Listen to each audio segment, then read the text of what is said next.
Assalamualaikum warahmatullahi wabarakatuh.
Innal hamdalillah nahmaduhu wa nasta'inuhu wa nastaghfiruh wa na'udzu billahi min sururi anfusina wa min sayyiati a'malina may yahdihillahu fala mudilla lahu wa may yudlil fala hadiyalah. Asyhadu an la ilaha illallah iqraran bihi wa tauhida wa asyhadu anna Muhammadan abduhu wa rasuluh. Ya ayyuhalladzina amanu taqullaha haqqa tuqatih wa la tamutunna illa wa antum muslimun. Ya ayyuhalladzina amanu taqullaha wa qulu qawlan sadida yuslih lakum a'malakum wa yaghfir lakum dzunubakum wa may yuti'illaha wa rasulahu faqad faza fawzan 'azima. Amma ba'd. Kaum muslimin, sidang jamaah salat Jumat yang semoga dirahmati dan diberkati oleh Allah Subhanahu wa taala. Dikisahkan ketika Abu Musa al-Asy'ari radhiyallahu taala anhu menjelang kematiannya, dia mengumpulkan anak-anaknya seraya berwasiat menyampaikan suatu hal kepada anak-anaknya menjelang dia meninggal. Sebuah nasihat yang sangat berharga Beliau berkata, "Ya anak-anakku, ingatlah kalian tentang kisah sepotong roti." Kemudian beliau pun bercerita, dulu hiduplah seorang ahli ibadah di kalangan Bani Israel. Ahli ibadah ini dikenal dengan ibadahnya dan ketekunan dalam melakukan penghambaan kepada Allah, sehingga orang ini pun dikenal di kalangan Bani Israel sebagai orang yang nomor satu dalam masalah ibadah.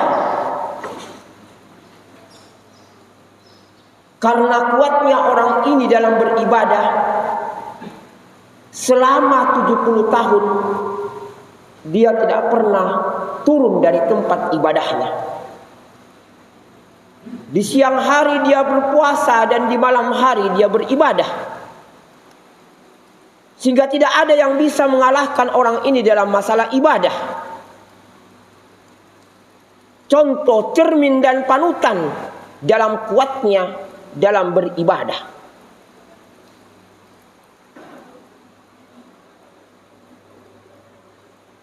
Suatu ketika Abu Musa al-Asy'ari melanjutkan, suatu ketika ahli ibadah ini menoleh dari tempat ibadahnya. Dia melihat seorang wanita. Dia pun terpesona dengan kecantikan wanita ini. Maka dia turun dari tempat ibadahnya dan pergi bersama wanita ini. Selama 3 hari ahli ibadah ini melakukan perzinahan dengan wanita ini. Setelah itu dia menyesali perbuatan dosa yang dia lakukan, dan dia pun bersungguh-sungguh ingin bertobat kepada Allah atas dosa yang telah dia lakukan, berzina selama 3 hari. Maka dia pun berazam kuat dalam dirinya, ingin kembali ke tempat ibadahnya dan menghabiskan seluruh umurnya untuk beribadah kepada Allah. Karena sungguh-sungguhnya orang ini dalam bertobat kepada Allah, di setiap kali dia melangkahkan kakinya menuju tempat ibadahnya, pasti dia sujud dalam waktu yang lama. Setiap kali dia melangkahkan kakinya pasti sujud dalam waktu yang lama. Setiap kali dia melangkahkan kakinya pasti sujud dalam waktu yang lama. Sebuah bukti kesungguhan ingin bertobat kepada Allah. Tibalah waktu malam, dia pun istirahat di sebuah penginapan. Yang penginapan ini dihuni oleh 7 orang miskin yang dijamin makannya setiap malam oleh seorang pendeta, seorang rahib. Tiap malam pasti dijamin makan mereka oleh seorang rahib, pendeta dari pendeta Bani Israel.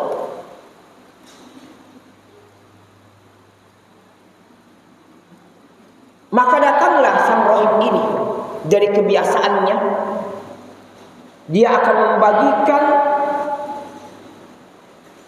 setiap 7 orang ini sepotong roti untuk menguatkan tubuh mereka. Tapi qadarullah wa ma syafa'ala, satu dari 7 orang ini terlambat datang, sehingga satu bagian sepotong roti ini diberikan kepada ahli ibadah tersebut oleh sang pendeta. Belum dia cicipi roti itu, tiba-tiba datanglah satu orang miskin tersebut yang ketinggalan. Maka dia pun mengadu, saya lagi kelaparan. Kenapa jatah saya diberikan kepada tamu, orang yang baru datang? Maka dengan penuh ketulusan dan keikhlasan, ahli ibadah ini pun memberikan sepotong roti itu kepada orang miskin yang terlambat. Padahal saat itu dia sangat butuh yang namanya makanan. Berhari-hari dia melakukan perjalanan, sujud di setiap langkahnya, sebuah kelelahan yang berada pada puncak kelelahan. Tapi dengan sepotong roti itu dia bersadar terhadap orang miskin yang terlambat. Maka di pagi hari terdengarlah berita bahwa ahli ibadah itu telah meninggal. Terdengar berita ahli ibadah itu telah meninggal. Begitulah sebuah kematian. Ada 3 rahasia kematian yang butuh kita ketahui. Kapan kita meninggal? Di mana kita meninggal? Dan bagaimana bentuk meninggalnya kita? Itu semua rahasia-rahasia kematian yang tidak ada yang mengetahui kecuali Allah Subhanahu wa taala. Maka di malam harinya ahli rohib ini, sang pendeta bermimpi. Di dalam mimpinya dia diperlihatkan ditimbangnya amalan kebaikan dan amalan kejelekan ahli ibadah ini. Dia diperlihatkan dalam mimpinya. Ditimbangnya, proses ditimbangnya amalan kebaikan dan amalan keburukan ahli ibadah ini. Dia lihat dalam mimpinya, kata Abu Musa, amalan ibadahnya selama 70 tahun ditimbang dengan dosa zinanya selama 3 hari. Amalan ibadahnya selama 70 tahun. Yang di siang hari dia puasa, di malam hari sholat malam, ditimbang dengan dosa zina selama 3 hari. Setelah ditimbang, rupanya dosa zinanya itu jauh lebih berat. Ini menunjukkan akan besarnya dan dahsyatnya dosa zina. Dia berzina 3 hari, ketika ditimbang dengan amalan kebaikannya selama 70 tahun, dosa zinanya jauh lebih berat daripada amalan kebaikannya selama 70 tahun. Maka itu Rasulullah bersabda, "Idza dhahara zina wal riba." Jika telah menyebar dalam sebuah tempat dua dosa ini, dosa zina dan dosa riba, kata Rasulullah menjamin, tunggulah, Allah akan menimpakan azab dan musibah itu pasti. Begitu juga Rasulullah SAW bersabda, la taqumu sa'ah, tidak akan terjadi hari kiamat sampai engkau akan menyaksikan dengan kedua matamu seorang berzina secara terang-terangan di tempat terbuka, bahkan dengan disaksikan oleh banyak manusia. Itu adalah kebanggaan bagi dirinya. Akan muncul, kata Nabi, seorang yang berzina di tempat terbuka dan dia bangga ketika orang menyaksikannya. Abdullah bin Umar seakan-akan tidak percaya. Dia berkata, "Ya Rasulullah, apakah ini akan mungkin terjadi? Ada seorang berzina di tempat terbuka dan dia bangga ketika disaksikan oleh manusia?" Kata Nabi, "Iya. Hal itu akan terjadi ketika mendekati hari kiamat. Kemudian Abu Musa al-Asy'ari kembali melanjutkan kisahnya menjelang kematiannya. Ketika orang ini ditimbang ibadahnya selama 70 tahun dengan dosa zina yang dia lakukan selama 3 hari. Rupanya dosa zina itu jauh lebih berat dari amalan kebaikannya. Setelah itu dihadapkan lagi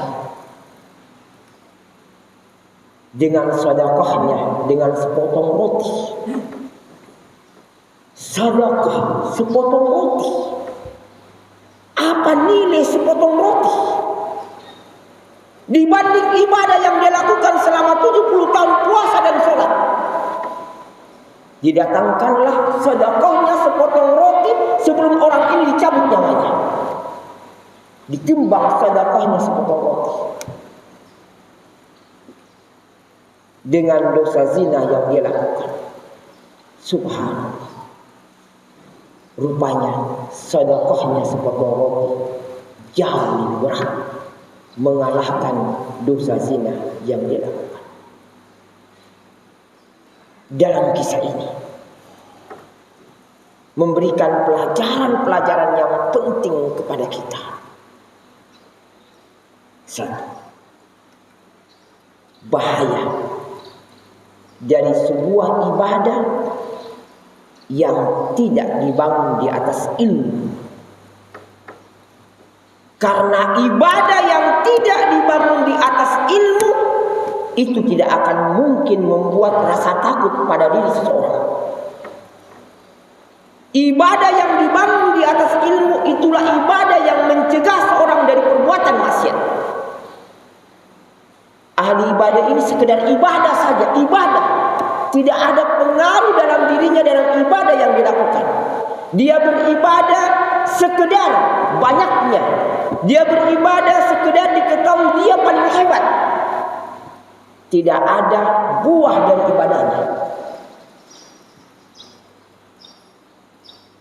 Ibadah itu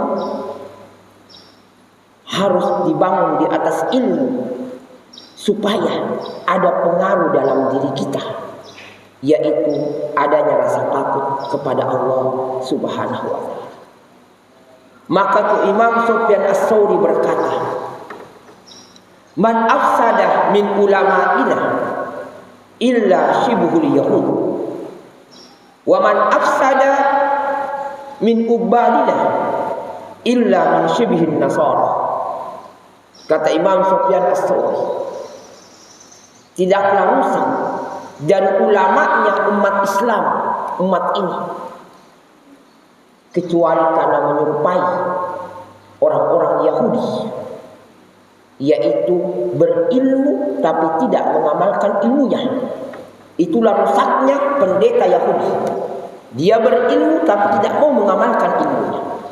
Jika ada orang berilmu tapi tidak mengamalkan ilmunya, maka dia serupa dengan pendeta Yahudi yang kita diperintahkan lindung gairil maghdubi alaihim waladdallin. Siapa dari ahli ibadahnya dari umat ini yang rusak kecuali menyerupai orang-orang Nasara. Karena orang Nasara itu mereka kuat dalam beribadah tapi tidak dibangun di atas ilmu. Barang siapa yang sekedar ibadah-ibadah tapi tidak diketahui ilmu yang mendasari ibadahnya, maka dia serupa dengan orang-orang Nasara yang kita diperintahkan ghairil maghdubi alaihim waladdallin. Ya Allah, bukan orang-orang yang kamu murkai dan bukan orang-orang yang tersesat. Faedah yang kedua dalam kisah di atas menunjukkan kepada kita tentang besarnya dosa zina, tentang bahaya besarnya dosa zina. Orang ini tiga hari berzina, tapi ketika ditimbang dengan amalan orang ini selama 70 tahun, dosa zina itu mengalahkan amalan-amalan kebaikan. Faedah yang ketiga tentang kehebatan dari sedekah. Bapak-bapak, ketika kita bersedekah, jangan sekali-kali melihat pada nilainya, tapi lihatlah pada dua hal. Karena sedekah yang sedikit itu akan bernilai besar ketika kita memperhatikan dua hal ini. Yang pertama, keikhlasan dalam bersedekah. Yang kedua, sedekah yang kita keluarkan itu memberikan manfaat bagi manusia yang lain. Ketika seorang bersedekah, walaupun dengan sesuatu yang sedikit, tapi yang sedikit ini dia ikhlas, yang sedikit ini memberikan manfaat bagi manusia. Ingat, sedekah ini akan bernilai besar di sisi Allah. Sampai sedekah sepotong roti ini mengalahkan nilai ibadah orang ini selama 70 tahun. Dia kalahkan nilainya hanya sekedar sedekah sepotong. Kemudian faedah yang keempat, bagi saudara-saudara yang dulunya bergelimang dalam dunia hitam, dosa dan maksiat, jangan hanya mengandalkan solat dan puasa kalian, tapi ingatlah kisah ini. Banyak-banyaklah bersedekah, karena sedekah itu tutfi'ul khati'ah, akan meleburkan, dia leburkan, dihapuskan, dia lenyapkan dosa-dosa yang dilakukan seorang hamba. Itulah kehebatan dari sedekah. Aku qouli hadza astaghfirullah wa lakum fil Qur'anil karim.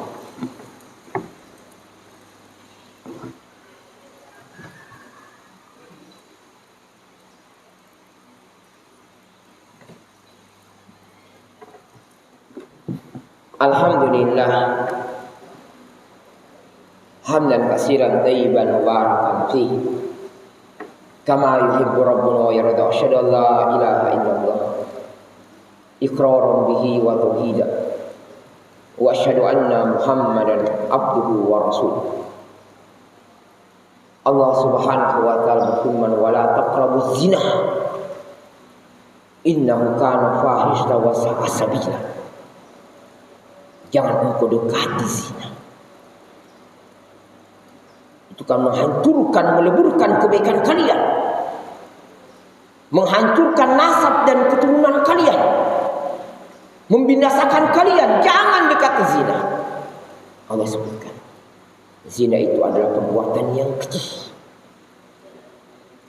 dan jalan yang buruk.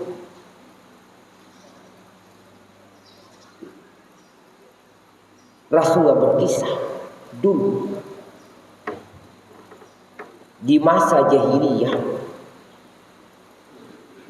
itu disaksikan para monyet itu merajam temannya yang berzina. Ada seekor monyet yang berzina, maka monyet-monyet yang lain pun melempari batu sampai mati monyet yang berzina ini. Diberikan tampi. Binatang saja tidak akan ridho jika terjadinya perzinahan antara binatang sampai dia rajam temannya. Apalagi perzinahan itu terjadi di antara manusia.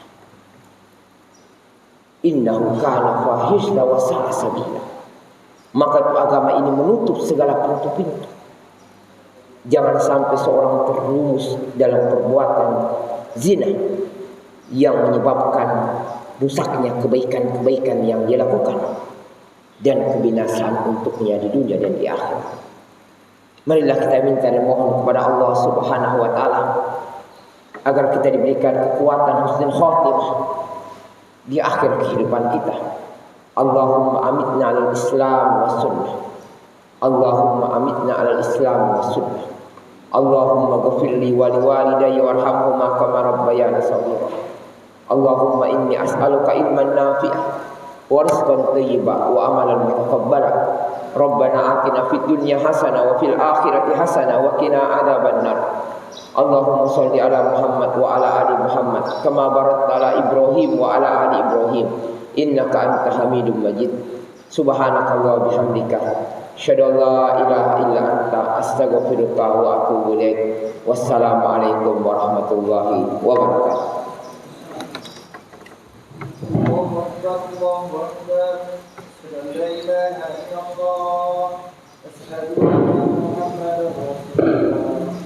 حي على الصلاة حي على